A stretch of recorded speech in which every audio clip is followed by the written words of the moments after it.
یہ قوم دشمن کے خلاف ایک سیسا پلائی ہوئی دیوار کی طرح اس کے سامنے آئی ہے اور آ کر کھڑی ہو گئی ہے کہ ہم شہادت دینے کے لیے تیار ہیں، ہم شہید ہونے کے لیے تیار ہیں، لیکن اپنی قوم، اپنی ملک، اپنی ملت اور اپنی اس ریاست کے معاملات پر کمپرومائز کرنے کے لیے تیار نہیں۔ نظریاتی اور الہی پیروکار جو بنا دیا ہے وہ کیا چیز ہے، کس چیز میں یہ کردار ادا کیا؟ ہمارا خدا پہ ایمان ہے، اگر پوری کی پوری دنیا بھی ہمارے مخالف آ جائے اور ہمارے اگینسٹ کھڑی ہو جائے تب بھی وہ ہمیں شکست نہیں دے سکتے جب تک خدا ہمارا ساتھ ہے۔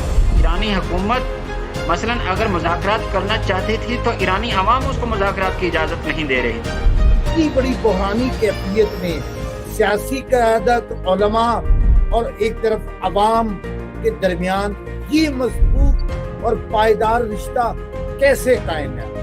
دیکھیں انجم بھائی، جو چیز یہاں ہے کہ اکثر ریاستیں جو ہیں وہ اپنے سیاسی مفادات پر قائم ہوتی ہیں، اور وہ ریاستیں مفادات پر جب قائم ہوتی ہیں، ان کے جو سیاسی مفادات ہیں اس سے وابستہ ہوتے ہیں، تو بحران کے دنوں میں وہ ریاستیں ٹوٹ جایا کرتی ہیں۔ کہ ایران ہمیشہ ان ممالک کا احترام کرتا ہے جو ممالک دوسرے ممالک کے معاملات میں مداخلت نہیں کرتے۔ اعوذ باللہ من الشیطان الرجیم، بسم اللہ الرحمن الرحیم۔ ناظرین و حاضرین، آج کی دنیا میں جہاں معاشی پابندیاں، نفسیاتی جنگ اور بیرونی دباؤ کسی بھی ملک کو اندرونی طور پر کھوکھلا کر سکتے ہیں، وہاں مشرق وسطیٰ میں ایک ایسی قوم بھی موجود ہے جو دہائیوں سے ان تمام طوفانوں کا اکیلے مقابلہ کر رہی ہے۔ جی ہاں، ہم بات کر رہے ہیں جمہوری اسلامی ایران کی، جس پر امریکہ، مغربی دنیا اور صہیونی حکومت کی جانب سے ہر ممکن دباؤ ڈالا گیا، لیکن حیرت انگیز بات یہ ہے کہ مسلط کردہ جاہریت اور جنگ کے باوجود وہاں کے عوام کا حوصلہ پست نہیں ہوا۔ آخر وہ کون سی طاقت ہے جو اس قوم کو نہ جھکنے دیتی ہے نہ ٹوٹنے دیتی ہے؟ کیا یہ ان کا عقیدہ توحید ہے یا نظریہ ولایت فقیہ سے وابستگی؟ اور سب سے بڑھ کر اس جدید دور میں جہاں دنیا بھر میں عوام اور قیادت کے درمیان فاصلے بڑھ رہے ہیں، ایران کے علماء، قیادت اور عوام کے درمیان یہ باہمی اعتماد کیسے قائم ہے؟ آج انہی موضوعات پر ہم گفتگو کر رہے ہیں ایران میں موجود معروف دانشور جناب سید قاسم شمسی کے ساتھ۔ آئیے ان سے گفتگو کرتے ہیں اور اپنا پہلا سوال کرتے ہیں۔ السلام علیکم برادر قاسم علی شمسی صاحب۔ جی وعلیکم السلام ورحمۃ اللہ وبرکاتہ۔ سب سے پہلے تو اسلام ٹائمز کی طرف سے آپ کا بہت شکریہ، آپ نے اپنے قیمتی اور مصروف وقت میں سے ٹائم دیا۔ موضوع بہت اہم ہے، ولایت فقیہ اور عوامی اعتماد۔ کیا یہ جمہوری اسلامی ایران کی بقا کا راز ہے؟ پہلا سوال میرا آپ سے یہی ہے کہ جمہوری اسلامی ایران کے عوام ایک طویل مدت سے امریکہ، یورپ اور مغربی دنیا کی سخت ترین اقتصادی پابندیوں، شدید قسم کی نفسیاتی جنگ اور اس کے ساتھ گزشتہ برس 12 روز کی مسلط کردہ جارحیت اور اس برس 40 روز سے بھی زائد مسلط کردہ امریکی اور صہیونی حکومت کی جارحیت اور بہت زیادہ نقصانات بظاہر ہونے کو، اس کے باوجود وہ کون سے فیکٹرز یا عوامل ہیں جو جمہوری اسلامی ایران کے عوام کو بیرونی دباؤ کے سامنے جھکنے نہیں دیتے اور کمپرومائز نہیں کرنے دیتے؟ جی بہت شکریہ انجم بھائی، آپ نے ہمیں موقع دیا اس موضوع پر بات کی جائے۔ دیکھیں، ولایت فقیہ اور عوامی اعتماد یہ ایک اہم موضوع ہے۔ بنیادی طور پر ولایت فقیہ اور عوامی اعتماد معاصر ایران میں سیاسی اور تمدنی ڈھانچے کے دو بنیادی ستون ہیں۔ ولایت فقیہ اور عوام کا اعتماد یہ ایک دوسرے کے ساتھ لازم و ملزوم ہیں، اور بنیادی طور پر یہی بات آج کے اس ایرانی معاشرے میں یہ باعث بنی ہے کہ ایران اس تیسری جنگ عظیم میں، جس کو ہم ورلڈ وار 3 کہتے ہیں، بنیادی طور پر یہ کنسیپٹ اس لیے ہے کہ اس میں 40 سے زائد ممالک براہ راست شریک تھے ابتدائی طور پر، تو جس نے اس ورلڈ وار 3 میں ایرانی عوام کو، ایرانی حکومت کو اور ایرانی فورسز کو اور اس عظیم قوم کو فتح سے ہمکنار کیا اور دشمن جو ہے وہ شکست کھایا۔ تو یہ بہت اہم پہلو ہیں ولایت فقیہ اور عوامی اعتماد۔ اس کی بنیادی ریزن یہ ہے کہ آپ اگر ایران کی تاریخی یادداشت کا مطالعہ کریں، ایران کی ہسٹری کو دیکھیں، تو ایران ہمیشہ بیرونی مداخلتوں کا شکار رہا ہے۔ اگر آپ قجار کے زمانے میں دیکھیں تو روس اور برطانیہ کی مداخلت، اسی طرح مصدق کا تختہ الٹنا، اور اس کے بعد رضا شاہ پہلوی کا زمانہ ہے اس کو دیکھیں، اس میں امریکہ کی مداخلت اور جو بیرونی دباؤ ہے، یہ ایک بنیادی طور پر ایران کی ماضی کی تاریخ ہے جس سے انکار نہیں کیا جا سکتا۔ لیکن اگر انقلاب کے بعد کی بات کی جائے تو اس انقلاب نے اور اس ولایت فقیہ کے سسٹم نے عوام کو وہ شعور دیا ہے، عوام کو وہ سیاسی فکر دی ہے، اور وہ فکر فقط سیاسی نہیں ہے بلکہ تاریخی طور پر بھی وہ شعوری فکر ہے اور عقیدے کے ساتھ وہ متصل ہے، اور اس فکر نے اس عوام کو اس نہج تک پہنچایا ہے کہ اب عوام یہ سمجھتی ہے کہ اب بیرونی جو طاقتیں ہیں ان کے ذریعے اگر ہم شکست کھائیں گے یا بیرونی طاقتیں آ کر مداخلت کریں گی تو وہ فقط سیاسی طور پر ہی شکست نہیں ہے بلکہ ہمارے قومی وقار کا خاتمہ ہے۔ تو یہ بہت امپورٹنٹ چیز ہے اس وقت جو ایرانی عوام کے اذہان میں پائی جاتی ہے۔ اور دیکھیں سمپل ہے، بہت سادہ سا ہے۔ بعض ریاستیں ہوتی ہیں جب وہ بحران کے وقت اپنی قوم کو، اپنی ملت کو تحفظ فراہم نہیں کر سکتی تو وہ ریاستیں بنیادی طور پر کمزور ہو جاتی ہیں، ٹوٹ پھوٹ کا شکار ہو جاتی ہیں، وہاں بکھری ہوئی قوتیں ہوتی ہیں۔ لیکن یہاں ہم نے 12 روزہ جنگ میں دیکھا، اس سے پہلے دیکھا، ابھی جو حالیہ 40 دن کی جنگ تھی جس میں ایک عظیم فتح ملی امت مسلمہ کو، اس میں ہم نے بغور اس چیز کا مشاہدہ کیا ہے کہ یہاں کی قوم، یہاں کی جو ملت ہے وہ کس طرح سے اپنے سسٹم کے ساتھ، اپنے نظام کے ساتھ کنیکٹڈ ہے، مربوط ہے، اور ان سے رہنمائی لیتی ہے اور ان کی ہدایات کے مطابق چلتی ہے۔ اس کی ریزن یہ ہے کہ خود یہ سسٹم بھی اپنی عوام کا درد دل رکھتا ہے، اپنی عوام کے بارے میں سوچتا ہے، عوام کو تحفظ دیتا ہے۔ اس جنگ میں اسی چیز کا ہم نے مشاہدہ کیا ہے کہ بنیادی طور پر جو عوام ہے اس نے اس نظام پر اعتماد کیا ہے، اور نظریہ ولایت فقیہ دیکھنا، کسی بھی معاشرے میں حکومت کو چلانے کے لیے فقط قانون کی ضرورت نہیں ہوتی، فقط قانون سے کوئی بھی معاشرہ، کوئی بھی ملک، کوئی بھی ریاست نہیں چلتی، بلکہ ریاستوں کو چلانے کے لیے فکری اور معنوی وحدیت اور جو مرکزیت ہے اس کی بھی ضرورت ہوتی ہے۔ ماضی میں اگر مختلف تاریخوں کا بھی ہم مطالعہ کریں، ہم دیکھیں کہ کئی بڑی بڑی فوجیں جو ہیں وہ ٹوٹ گئیں، وہ جنگوں کے وقت شکست کھا گئیں۔ کیوں؟ ان کے پاس سخت طاقت تو تھی، ہتھیار کی طاقت تو تھی، لیکن ان کے پاس جو ہے وہ ایمان کی طاقت نہیں تھی، ان کے پاس کوئی فکر نہیں تھی، ان کے پاس کوئی مرکزیت نہیں تھی۔